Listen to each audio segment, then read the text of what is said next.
Hello বন্ধুরা, আমি বিথিকা আবার চলে এসেছি নতুন একটা ভিডিও নিয়ে। তো রাস্তায় আসতেই দেখলাম বাবুর স্কুলের সামনে যে ফাংশন হয়েছিল সেখানকার হাঁস টলি কি গাড়ি বলে, যাই হোক এগুলো নিয়ে যাচ্ছিলো, তো তোমাদেরকে একটু দেখার সুযোগ করে দিলাম।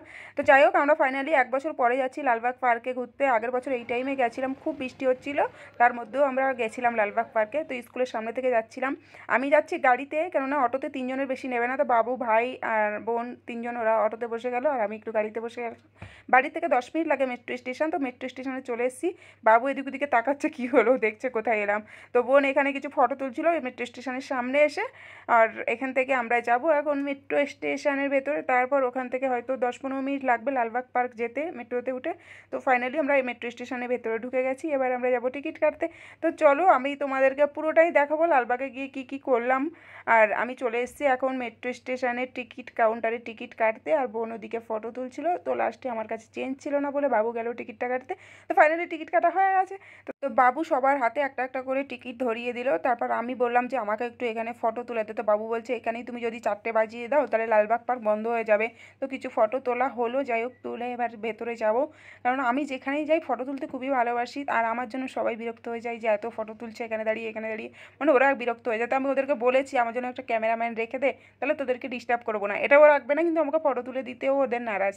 তো যাই হোক অনেক কষ্ট করে কিছু ফটোও তুললাম, খুশি হয়ে গেলাম। এবার বাবু আমাকে আর কি মারছিল যে তুমি এখান থেকে তোমাকে টেনে নিয়ে যাবো। আমি বললাম না না আমাকে টানতে হবে না। তো ফাইনালি ও আমাকে টেনেই নিয়ে গেল। তো যাই হোক চলো ওপরে যাওয়া যাক, দেখি মেট্রো কতক্ষণে আসে। আর এদিকে আমাদের ছোট্ট বাবা তো খুবই সাইলেন্ট, ঘরে থাকলে খুবই দুষ্টুমি করে, কিন্তু বাইরে গেলে খুব সাইলেন্ট থাকে, ঘুরে ঘুরে এদিক ওদিকে দেখে কি হচ্ছে না হচ্ছে, কাঁদে না একদম, বাইরে গেলে কাঁদেও না ঘুমায়ও না। আর ঘরে থাকলে প্রচণ্ড চিল্লামিল্লি করে, রাস্তার দিকে যেতে চায়। যাই হোক তো মেট্রো স্টেশন চলে এসেছি, মেট্রো স্টেশনও তোমাদেরকে দেখিয়ে দিলাম। এবার মেট্রো ঢুকবে হয়তো 5 মিনিটের মধ্যে। তো এখানে আমরা সব মেট্রোর জন্য ওয়েট করছি।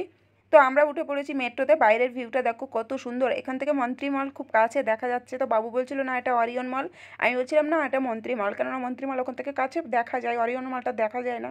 তো প্রচণ্ড ভিড় হয়েছিল, যাই হোক আমরা দুজনে বসার সিট পেয়েছিলাম। আর আমি একটা মাস্ক পরে নিয়েছিলাম, কেননা আমার মুখে কাটা দাগটা দেখা যাচ্ছিলো, তার জন্য একটা মাস্ক পরে নিয়েছিলাম। আর এদিকে বাবু আর ভাই বসার জায়গা পায়নি, এরা দাঁড়িয়ে দাঁড়িয়ে স্প্রাইট খাচ্ছিল। আর ছোট্ট বাবা তো এদিক ওদিক ঘুরে ঘুরে দেখছিল যে কি হচ্ছে, আমাকে কোথায় নিয়ে যাচ্ছে, কোথায় চলে গেলাম, মানে একটু অবাক হচ্ছিল। যাই হোক ফাইনালি আমরা চলে এসেছি লালবাগ মেট্রো স্টেশনে, নেমে গেছি। দেখো ভালো করে এটা লালবাগ মেট্রো স্টেশন। তো মেট্রো স্টেশনের বাইরে গিয়ে ক্লিয়ারলি দেখাচ্ছে এই যে এটা হচ্ছে Lalbagh metro station. Lalbagh metro station থেকে ঠিক একটুখানি হাঁটলে 1 মিনিট মতো হাঁটলে লালবাগ পার্ক। তো ওখান থেকে আমরা এখন হেঁটে হেঁটেই যাব লালবাগ পার্ক। তো ফাইনালি লালবাগ পার্কের সামনে চলে এসেছি আমরা, আর বাবু গেছে টিকিট কাটতে। তো টিকিটটা কাটা হলেই লালবাগ পার্কের ভেতরে ঢুকবো, আর তোমাদেরকেও দেখাবো পার্কের ভেতরে কি কি আছে, কি কি দেখার আছে, এখন কি কি দেখতে পাবো সেগুলো তোমাদেরকেও দেখাবো। তো ফাইনালি আমাদের টিকিট কাটা হয়ে গেছে আর আমরা ভেতরে ঢুকে পড়েছি পার্কের। তো এখন হালকা বৃষ্টি পড়ছে, তো বাবু বলছে মা আমরা যখনই আসি তখনই কি বৃষ্টি হয়, আর চলো দেখে নি কে ওয়েলকাম করছে আমাদের। ওয়েলকাম, কে ওয়েলকাম করছে দেখ, কে মান কি দেখবি না চলে যাচ্ছিস যে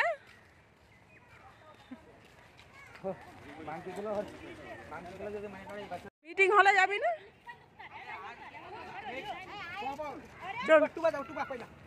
তো পার্কের ভেতর থেকে আমরা চলে এসেছি। আর ওদিকটা যাইনি, যেখানে অনেক রকমের ফুল বাগান আছে, ফুল আছে, লেক আছে, ওদিকটা আমরা যাইনি। বোন বলছিল সোজা পাহাড়টার ওপরে চলো, ওখানে কিছু রিলস বানাবো। তো সোজা পাহাড়ের ওপরে চলে এসেছি। যারা যারা লালবাগে এসছো তারা এই জায়গাটা চিনতে পারবে, এটা কোথায়, এটা কোন মানে পাহাড় টাইপের, এখানে বসার জায়গা, খুব আরামের সাথে বসে রিল্যাক্স গল্প করা যায়। আর এখান থেকে পুরো ব্যাঙ্গালোরটা দেখা যাচ্ছে, মানে পুরো ব্যাঙ্গালোরের ভিউটা, বাইরেরটা পার্কের বাইরেরটাও খুব সুন্দর দেখা যাচ্ছিলো। তো সেটাও একটু তোমাদেরকে দেখিয়ে দিলাম। তো আমরা এখানেও ঘোরা হয়ে গেছে, এবার আমরা ফাইনালি বাড়ি যাবো, কেননা হালকা বৃষ্টি পড়ছিল। তো বোন বলছিল চলো আজকে বাড়ি যাওয়া যাক, অন্য কোনো সময় ফ্রি হলে আবার আসবো। তো এখানে আসতে গেলে কি বলতো একটু ঠান্ডার সময় আসলে ভালো হয়, বর্ষার সময় আসলে সেরকম ঘোরা যায় না, কিছু দেখাও যায় না। তো এখানে ম্যাপে দেখে নিচ্ছিলাম আমরা কোন দিক থেকে বেরোবো, বাবু একটু ভালো করে দেখে নিচ্ছিল যে কোন দিক থেকে আমরা বেরোবো। তো ফাইনালি আমরা বেরিয়ে এসেছি, বোনকে এখানে ছাড়বো, কিন্তু আমি বেরোবো অন্য গেট থেকে, এই গেট থেকে আবার আমাকে ঢুকে অন্য গেট থেকে বেরোতে হবে। আর বাবু এদিকে নার্ভাস হয়ে গেছে, ওর মানে ঘুম পাচ্ছে। তা আমরা চলে এসেছি বাইরে, এবার বোনকে অটো বা ওলা বুক করে দেবো। অটো বুক করেছি, 5 মিনিট হয়ে গেছে, 5 মিনিটে আসবে বললো, 5 মিনিটে যাওয়া 15 মিনিট হয়ে গেল এখনও আসেনি। তো ফাইনালি অটো চলে এসছে আর বোনেরাও বসে পড়েছে অটোতে, আর বাবাই আমাকে টাটা করছে। তো আজকের ব্লগটা এখানেই শেষ করছি, তোমাদের সাথে দেখা হচ্ছে নেক্সট আরেকটা ব্লগে।